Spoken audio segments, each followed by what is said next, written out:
ಇಲ್ಲ ಡೈಲಿ ತಿಂಡಿಗೆ ಅಲ್ಲಿಗೆ ಹೋಗೋರು. ನನಗೆ ಇವ್ರು ಏನು ಹೇಳ್ತಾ ಇದ್ದಾರೆ ಅಂತಂದರೆ ನೀನು ಮಾಡೋದು ನಾನು ಸರಿ ಹೋಗಲ್ಲ, ನೀನು ಮಾಡೋ ಚಪಾತಿ ತಿನ್ನೋದು ನನಗೆ ಗ್ಯಾಸ್ಟ್ರಿಕ್ ಆಗುತ್ತೆ ಅಂತ ಹೇಳೋರು. ತಿಂಡಿಗೆ ಅವರು ಏನೂ ಇರ್ತಿರ್ಲಿಲ್ಲ. ಒಂದೊಂದು ದಿವಸ ಅವ್ರಿಗೆ ತಲೆ ಕೆಟ್ಟಾಗ ಜಗಳ ಆಡ್ದಾಗ ಬಂದುಬಿಟ್ಟು ನಾನು ಹೋಗ್ಬೇಕಾದ್ರೆ ಇಲ್ಲ ನನಗೆ ತಿಂಡಿ ಬೇಕು ಅಂದರೆ ನನಗೆ ಬೇರೆ ಕೆಲಸಗಳು ಇರ್ತವೆ, ಇಲ್ಲ ಇದು ಮಾಡ್ಲಾ ಅದು ತಿಂಡಿ ಏನೋ ಒಂದು ಅಡ್ಜಸ್ಟ್ ಮಾಡಿದ್ರು ಅವ್ರು ತಿನ್ನಲ್ಲ. ರೈಸ್ ಏನು ನಾನು ಮಾಡ್ತಿರ್ಲಿಲ್ಲ, ಹೋಗ್ಬೇಕು. ನಾನು ಮಾರ್ನಿಂಗ್ ಅವ್ರು ಇದ್ದಾಗ ನಾನು ಮಾಡ್ಕೊಂಡಿದ್ದೀನಿ ಸರ್, ಯಾಕಂದ್ರೆ ನಾವು ಈ ಕಡೆಯವರು ನಾನು ರೈಸ್ ತಿನ್ನೋದು ಜಾಸ್ತಿ. ಅವ್ರು ಇದ್ದಾಗ ನಾನು ಒಂದ್ಸಲಿನೂ ಮಾಡಿಲ್ಲ. ಸರ್ ಹೇಳಿದ್ರು ಮಾಡಿಕ್ಬಿಟ್ಟು ಹೋಗಮ್ಮ, ಅವ್ನು ತಿನ್ಲಿ ಬಿಟ್ಟರೆ ಬಿಟ್ಟು ಇಲ್ಲ ನಾಯಿಗೆ ಹಾಕು. ನಾನು ಅದನ್ನ ಹೇಳಿದ್ದೀನಿ ವಿಡಿಯೋದಲ್ಲಿ, ತಿನ್ನಿ ತಗೊಂಡೋಗಿ ನಾಯಿಗೆ ಹಾಕಿ, ನನ್ನ ಹೆಸರು ಹೇಳ್ಕೊಂಡು ನಾನು ಜೀವನ ಮಾಡೋದು. ಅದನ್ನು ರೆಕಾರ್ಡ್ ಮಾಡ್ಕೊಂಡಿದ್ದಾರೆ. ಯಾವ್ದು ರೆಕಾರ್ಡಿಂಗ್ಸ್ ಇಲ್ಲ ಕೇಳಿ ಎಲ್ಲ. ಪೊಲೀಸ್ ಹೇಳಿದ್ರು ಮಾಡಿ ಬಿಟ್ಟೆ ಬಿಡಿ ಅಂತ. ಇವಳು ನೋಡು ಹೆಂಗ್ ಮಾಡಿದ್ರು, ಇದು ದೋಸೆ ಅಂತ, ಇದು ದೋಸೆ ಅಂತ. ನೈಟ್ ಚಪಾತಿ ಹಂಗೆ ಮಾಡಿದ್ಲು, ಒಂದ್ ನಿಮಿಷ ತೋರಿಸ್ಬಿಡ್ತೀನಿ. ಚಪಾತಿ ಹಂಗೆ ಮಾಡಿ ಹೊಟ್ಟೆ ಎಲ್ಲ ಕೆಟ್ಟೋಗಿತ್ತು ನೈಟ್ ತಿಂದು.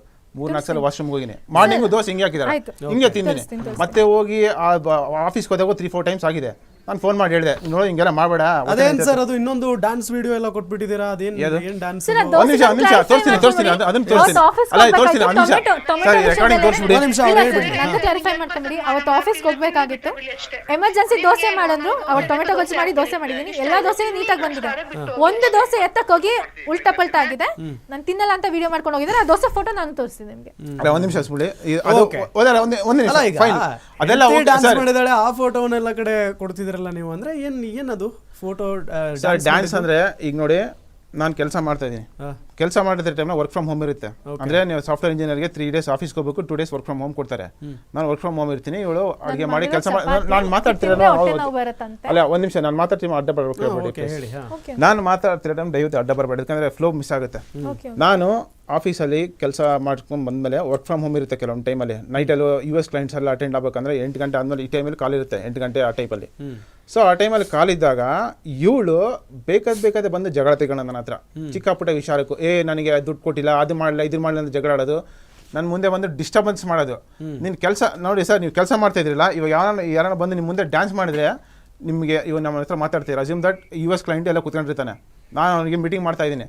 ಇವಳು ಬಂದು ಡ್ಯಾನ್ಸ್ ಎಲ್ಲ ಮಾಡಿ ಸುಮ್ಮನೆ ಹರಾಸ್ಮೆಂಟ್ ಎಲ್ಲ ಕೊಟ್ರೆ ಅವನಿಗೆ ನೀವು ಹೆಂಡತಿ ಮುಟ್ಟಲ್ಲ ಅಂತೀರಾ, ಮುಟ್ಟಿಸ್ಕೊಳ್ಳಲ್ಲ ಅಂತೀರಾ. ಅಂದ್ರೆ ಹೆಂಡತಿ ಡ್ಯಾನ್ಸ್ ಮಾಡಿದ್ರೆ ಖುಷಿ ಪಡಬೇಕಲ್ಲ? ಅಲ್ಲ, ಖುಷಿ ಪಡೋದು ಓಕೆ ಸರ್, ಖುಷಿ ಥೋಡೆ ಡ್ಯಾನ್ಸ್ ಮಾಡಬಾರ್ದು, ದೂರ ನೋಡ್ಬೇಕು. ಡ್ಯಾನ್ಸ್ ನೋಡ್ಕೊಂಡು ಕೂತಬೇಕು, ಮೂಸ್ ನೋಡ್ಕೊಂಡು ಕೂತಬೇಕಂದ್ರೆ ಎಷ್ಟು ದಿವಸ ಆಗುತ್ತೆ ಸರ್? ಮದುವೆ ಆಗಿ 3 ವರ್ಷ ಆದ್ರೂ ಕೂಡ ಡ್ಯೂ ಯು ಥಿಂಕ್ ಪಾಸಿಬಲ್? ಅವರಪ್ಪ 1 month 2 month ಹೋಗ್ಲಿ ಬಿಡು, 3 years ಆದ್ರೂ ಕೂಡ ಮುಟ್ಬಾರ್ದು, ದೂರಿಂದನೇ ನೋಡ್ಬೇಕು. ಇವ್ಳು ಮಾಡಿ ಟಾರ್ಚರ್ ಕೊಡ್ಕೊಂತಾನೆ ದೂರಿಂದನೇ ನೋಡ್ಕೊಂಡು ಕೂತ್ಕೋಬೇಕು ನಾವು. ಅಂದ್ರೆ ಎಲ್ಲರೂ ಆಗುತ್ತೆ. ಅವಳೇ ಡ್ಯಾನ್ಸ್ ಮಾಡೋದು ತಪ್ಪಿಲ್ಲ, ನಾನು ತಪ್ಪೇ ಇಲ್ಲ. ಮಾಡೋ ಟೈಮ್ ನಾವು ಮಾಡಲಿ, ನಾನು ಅಲ್ಲಿ ಕಂಪ್ಲೀಟ್ ಕೆಲಸ ಮಾಡ್ತೀನಿ, ಕಾಲ್ ಅಟೆಂಡ್ ಆಗ್ತಿದ್ದೀನಿ. ಬೇಕಂದ್ರೆ ಡಿಸ್ಟರ್ಬ್ ಮಾಡೋಕ್ಕೇನೆ ಇವಳು ಬಂದು ಅದು ಬಂಡಲ್ ಬದಾಯಿ ಮಾದೇ ಸ್ವಲ್ಪ ಇದಲ್ಲ, ಅದನ್ನು ಸಾಂಗ್ ಹಾಕೊಂಡು 2 ಅದು ಎಷ್ಟು 4 ನಿಮಿಷ ಇದೆ, ಬಿಡ್ತಾನೆ ಇಲ್ಲ. ಹೋಗಿ ಹೊರಗೆ ಕಾಲಿದೆ ಮಾಡಬೇಡ ಡಿಸ್ಟರ್ಬ್ ಅಂತ ಹೇಳಿದ್ರೆ ಮತ್ತೆ ಬೇಕಂತ ಡಿಸ್ಟರ್ಬ್ ಮಾಡೋದು. ಅಲ್ಲ ನಿಮಿಷ ವಿಡಿಯೋ ಪ್ಲೇ ಮಾಡಬೇಡಿ, ಆಮೇಲೆ ಮಾತಾಡೋಣ. ಅದು ಪ್ಲೇ ಮಾಡೋದು ಥ್ಯಾಂಕ್. ಅದು ಜೋರ್ ಹಾಕೊಂಡು ಸಿಸ್ಟಮ್ ಮಾತಾಡ್ತಾ ಇದೀನಿ. ಗ್ಯಾರಂಟಿ ನ್ಯೂಸ್, ಸುದ್ದಿ ಖಚಿತ, ನ್ಯಾಯ ನಿಶ್ಚಿತ.